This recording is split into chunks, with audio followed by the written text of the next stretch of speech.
if you're a fan of Scott Derrickson and his incredibly well-made film Sinsiter, then you're definitely in for a treat with his new film, The Black Phone. The movie stars Ethan Hawke as the antagonist, and stars Mason Thames as the protagonist, Finney.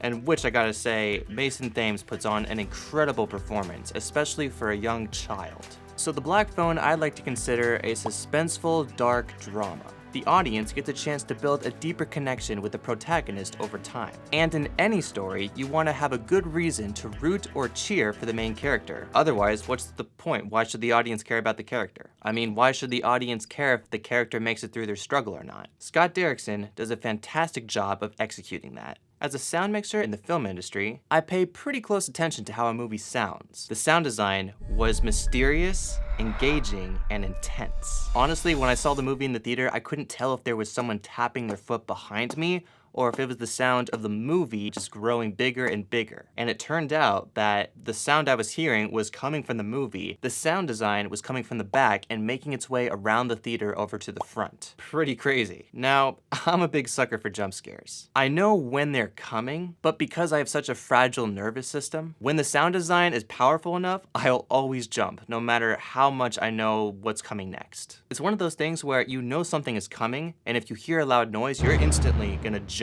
Like, that's just your natural body's reaction. And for me, it tends to happen a lot more than naturally. In the way of acting, Mason and Ethan Hawke did such an incredible job complementing each other in the film. And as an actor myself, I know how absolutely important it is to be able to work with an actor and really feed off of their energy. It's one thing to have the skill set and talent to be able to perform on camera, but it's another to have the necessary chemistry that you need with the other actor in order to make the scene believable. Ethan Hawke does a great job of not only understanding his character, but Mason's character, and how he communicates with him through dialogue and body language. So, if you haven't seen The Black Phone yet, and you're really into suspenseful thrillers, psychological horror, then I advise and encourage you to go watch the movie. Now, as I'm creating this video, the movie's no longer in theaters, to my knowledge, but you can always rent the movie on Amazon Prime Video, and I'll have a link provided to the movie in my video description. And I'll let you know that Sinsiter is one of my favorite horror movies of all time. And Scott Derrickson uses a few stylistic choices from Sinsiter and incorporates them into his new film, The Black Phone, which I think is pretty innovative as a director. If you've seen The Black Phone already, let me know what your thoughts were on the movie, and especially Sinsiter. If you have problems with Sinsiter,